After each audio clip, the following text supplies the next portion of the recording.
अस्सलाम वालेकुम एवरीवन, कैसे हैं आप लोग। उम्मीद है आप लोग सब ठीक ठाक होंगे, मज़े में होंगे। अल्लाह का शुक्र है कि हम भी बिल्कुल ठीक ठाक मज़े में हैं अल्हम्दुलिल्लाह। और सुबह सुबह का वक्त है, रूटीन के काम जो हैं वो हमारे हो रहे हैं, सफाइयाँ वगैरह चल रही हैं। अच्छा, ये जो है ना मंडे के दिन का व्लॉग है। वीकेंड में मैं व्लॉगिंग नहीं कर पाई, काफ़ी मसरूफ़ियत थी, लेकिन अच्छा रहा, मिलना मिलाना हो गया। काफ़ी दिनों से मौसम जो है कराची में बहुत ही मतलब गड़बड़ चल रहा था, कहीं जाना वाना मुश्किल था।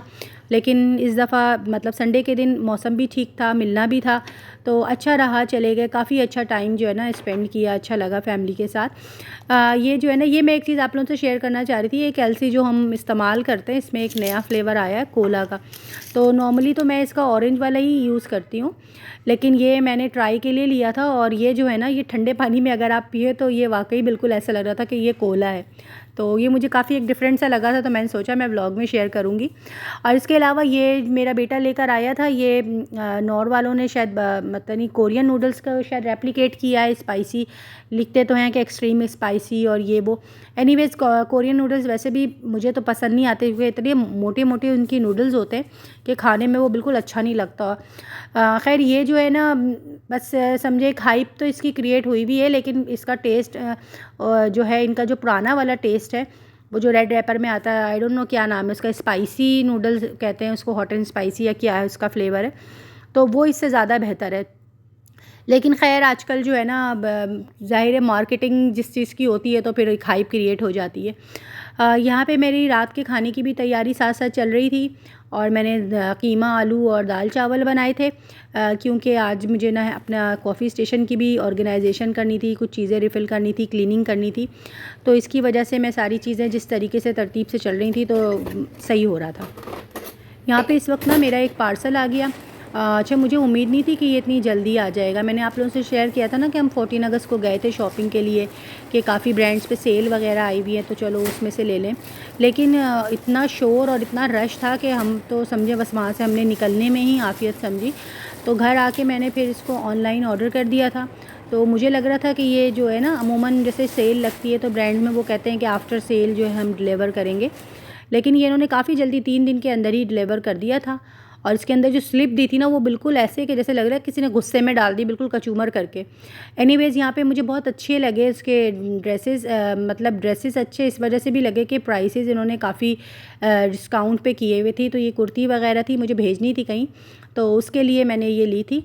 तो मैं डिटेल में आप लोगों को इसको दिखाती हूँ, आप लोग देखें।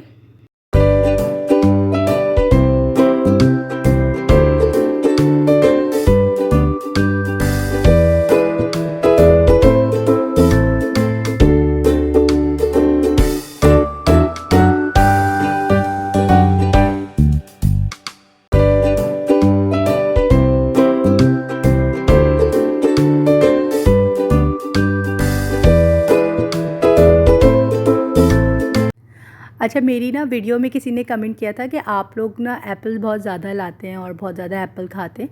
तो असल में आजकल एप्पल का सीज़न है, तो इसलिए लगता है कि हम एप्पल ज़्यादा ले रहे हैं। सीज़न के फ्रूट्स खाने चाहिए, काफ़ी मतलब सेहत के लिए अच्छे होते हैं, सारे आपको मिनरल्स वाइटामिन्स फ्रूट से ही मिल रहे होते हैं। जबकि मेरे घर में बहुत मुश्किल से मतलब मेरे बच्चे को तो बहुत मुश्किल से खिलाना पड़ता है, वो नहीं खाने चाहता है कि फ्रूट्स वगैरह।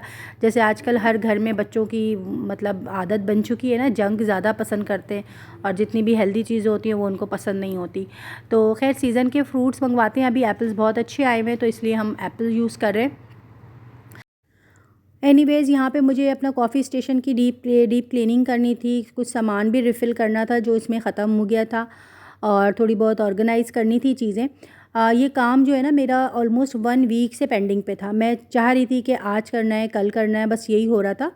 काम जो है ना, यही बिल्कुल मतलब सही होता है कि अगर आप करने खड़े हो जाए तो काम हो जाता है, और अगर आप उसको सोचते रहें ना कि अब करेंगे तो वो काम फिर हो नहीं पाता। जबकि ये काम को इतना मुश्किल नहीं है, बहुत आसानी से हो जाता है। इसकी जो क्लीनिंग के जो लिक्विड्स हैं, ये जब कॉफ़ी मशीन हमने ली थी तो उसके साथ ही उन लोगों ने दिया था कि क्लीनिंग का भी और स्केलिंग का भी है। तो इसको बस लिक्विड जो है ये वाटर डिस्पेंसर में डालना होता है, और फिर आप कॉफ़ी मशीन अपनी ऑन कर देते हैं। तो शुरू में जो पानी आता है इसमें से, वो ज़ाहिर है वो अंदर की क्लीनिंग हो रही होती है, तो उसमें कॉफ़ी का कलर भी आ रहा होता है। और इस तरह 2-3 बार जब आप इसको चला लेते हैं तो पानी बिल्कुल क्लियर आने लगता है। तो उसका मतलब यही होता है कि ये जो है बिल्कुल साफ़ हो चुका है अंदर से। फिर इसमें हम दोबारा थोड़ा सा एक बार पानी ऐड करते हैं, साफ़ पानी, और उसमें फिर हम उसमें जो है ना स्केलिंग दूर करने के लिए जो लिक्विड दिया हुआ होता है वो डाल देते हैं। तो इस तरह ये मशीन पूरी साफ़ हो जाती है।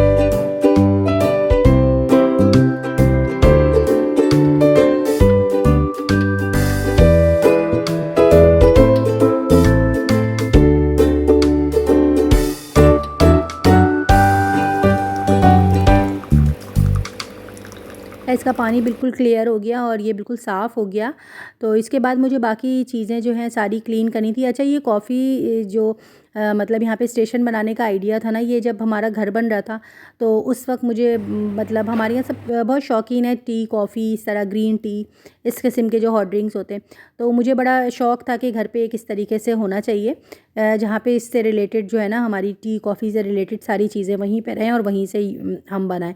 तो शुरू में थोड़ा सा मेरे हस्बैंड ने मतलब कहा था कि क्या ज़रूरत है इसकी, लेकिन ख़ैर जब बन गया तो उनको भी बहुत अच्छा लगा। और ये जो है ना, इसको ग्रास की जो वॉल है इसको क्लीन करने की मैंने बहुत सारी चीज़ें यूज़ की हैं, लेकिन सबसे बेस्ट जो है ना ये पेंट वाला ब्रश होता है। ये अंदर अंदर से सारी इसकी डस्ट निकाल देता है और बिल्कुल क्लीन कर देता है। तो मैंने एक अलग से ये पेंट वाला ब्रश मंगा के ना रखा हुआ है। तो घर में भी जो और आर्टिफिशियल पॉट्स वगैरह हैं इस तरह के, तो उनको भी मैं इससे कर देती हूँ, तो वो बिल्कुल साफ़ हो जाती है। अच्छा, पहले मैं चाह रही थी कि मतलब मेरे जहन में ही नहीं था कि ये सारे जो है ना प्लग बिल्कुल फ़िक्स हुए हुए हैं। तो मैं चाह रही थी कि मैं ये सारी नीचे उतार लूँ और उसके बाद जो है ना वो सारी डिटेल में इधर क्लीनिंग करूँ। लेकिन यहाँ पे जब मैंने सारी मशीनें आगे खींची तो मैंने देखा कि इसकी पीछे इतनी सॉलिड वायरिंग हुई हुई है और ये सब एक दूसरे से इस तरीके से अटैच है, क्योंकि ये सारे एक ही प्लग से जो है ना ऑन एंड ऑफ हो जाता है। तो ख़ैर मैं इसको हटा तो नहीं सकी, लेकिन मैंने फिर यहाँ से ना यहीं पर आगे पीछे करके इनको डिटेल में सही से साफ़ कर लिया। तो का साफ़ होके ऐसे पता नहीं चलता है कि साफ़ है कि नहीं है, साफ़ ही लगती हैं चीज़ें, लेकिन जब डिटेल में आप साफ़ करें ना तो वाज़ेह फ़र्क लगता है कि चीज़ बिल्कुल क्लीन हो गई है।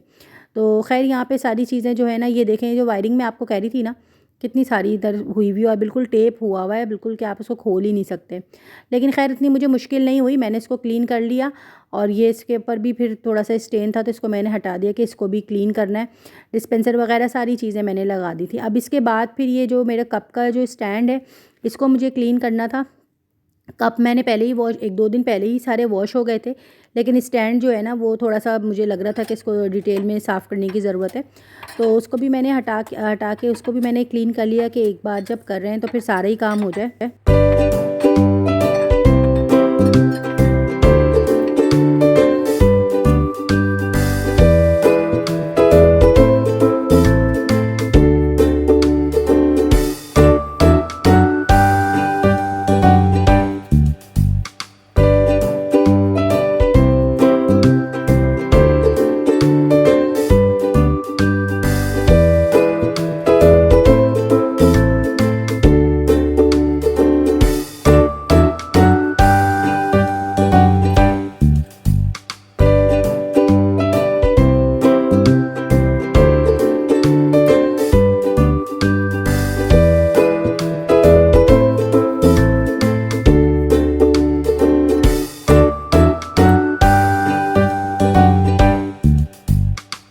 यहाँ पे मैं अपनी क्लीनिंग ही कर रही थी तो मेरी बहुत एक पुरानी दोस्त की कॉल आ गई, और वो मेरी बहुत अच्छी दोस्त है, हमने ट्रैवल भी साथ किया है। तो ना उसकी, वो भी अपनी लाइफ में इतनी बिज़ी है, मैं भी अपनी लाइफ में बिज़ी हूँ, तो हमारी बार बार बात नहीं हो पाती, लेकिन जब भी बात होती है ना तो हमारी इतनी लंबी बात हो जाती है कि हम दोनों को टाइम का पता नहीं चलता। तो काफ़ी दिनों के बाद बात हुई थी तो बहुत सारी बातें जमा भी थी, तो बहुत अच्छा लग रहा था बात करते हुए। तो अच्छे दोस्त भी जो है ना वो आपके लिए ब्लेसिंग होते हैं। कम दोस्त हों आपकी लाइफ में लेकिन अच्छे हों तो बहुत अच्छा रहता है। तो वो जो टाइम था ना मेरा बड़ा क्वालिटी टाइम था, बहुत अच्छे से जो है ना वो टाइम गुज़रा, और मतलब हँस हँस के भी जो है ना हमारे मतलब इतनी बातें निकल रही थी कि हँस हँस के भी हमारे पेट में दर्द हो रहा था। उसके पास भी बहुत सारी बातें जमा थी, मेरे पास भी बहुत सारी बातें जमा थी। और यहाँ पे जो है ना मतलब उसके बाद ना मेरा काम का जो एक कहते हैं ना सिलसिला ही टूट गया था। तो खैर दोबारा आके मैंने ये सिलसिला जो है दोबारा शुरू किया। अगर ये काम नहीं शुरू हुआ होता ना तो फिर मैं नहीं करती अभी, क्योंकि मेरा मूड बिल्कुल चेंज हो चुका था। खैर ये इसको मुझे कंप्लीट करके रखना था, और इस वक्त तकरीबन ये मैंने काम शुरू किया था तकरीबन 5 बजे, और तकरीबन ज़्यादा से ज़्यादा 1 घंटे का काम था, लेकिन वो बातों में मैं लग गई और ये सब फिर नमाज़ का टाइम हो गया, तो ये सब करके ही अभी तकरीबन रात के 8:30 बज रहे थे। तो मैंने फिर ख़ैर इसको सारा क्लीन वगैरह किया, कंप्लीट किया, क्योंकि मेरे हस्बैंड के भी आने का टाइम हो गया था। उससे पहले मैंने कहा ये सारी चीज़ें सॉर्ट कर लूँ।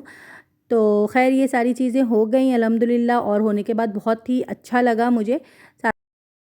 साथ के साथ मैं ये सोची थी कि खाना तो मेरा रेडी है, तो ये अगर काम मेरा अभी जल्दी कंप्लीट हो जाता है तो फिर मैं एडिटिंग का काम भी कर लूँगी, क्योंकि एडिटिंग का काम जो है ना वो फिर अगर दूसरे दिन पे मैं रखती हूँ तो फिर सुबह आपकी वही रूटीन, उठ के नाश्ता वगैरह सारी चीज़ें करते करते इतना टाइम हो जाता है, तो मुझे फिर अपलोड करने में काफ़ी टाइम लग जाता है। और सम टाइम तो ऐसा होता है कि मेरे पास क्लिप्स रेडी होते हैं बट एडिटिंग नहीं हुई भी होती, तो फिर मैं अपलोड नहीं कर पाती। तो मैं यही सोची थी कि एडिटिंग जो है ना वो मैं आज ही कर लूँगी, ताकि कल जो है मैं इसको सुबह जो है इसको अपलोड कर सकूँ, क्योंकि वॉइस ओवर भी करना होता है और उसमें काफ़ी टाइम लग जाता है। और ये काम करने में इतनी डिटेल में मैं इतनी इन्वॉल्व हो गई कि शाम की चाय भी नहीं पी मैंने। और जब मैं टेरेस पे अभी गई तो मैंने देखा मौसम इतना अच्छा हो रहा था, तो वो मौसम को देख के तो चाय की मुझे और याद आने लग गई। तो खैर ये रात के 8 बजे, तकरीबन 8 साढ़े 8 बजे मैंने जो है ना शाम की चाय पी, और बाहर बैठ के पी बड़े दिनों बाद, वरना काफ़ी दिनों से जब से बारिश हो रही थी तो बाहर बैठना ही नहीं हो रहा था, मक्खियों वगैरह ने बड़ा जो है ना तंग किया हुआ था। तो काफ़ी दिनों के बाद मैं बाहर बैठी, बहुत अच्छा लगा। और ये फ़ाइनल लुक है क्लीनिंग के बाद। तो आप लोगों को अगर वीडियो अच्छी लगे तो चैनल को लाइक कीजिएगा, सब्सक्राइब कीजिए और मुझे अपनी दुआओं में याद रखिएगा। अल्लाह हाफ़िज़।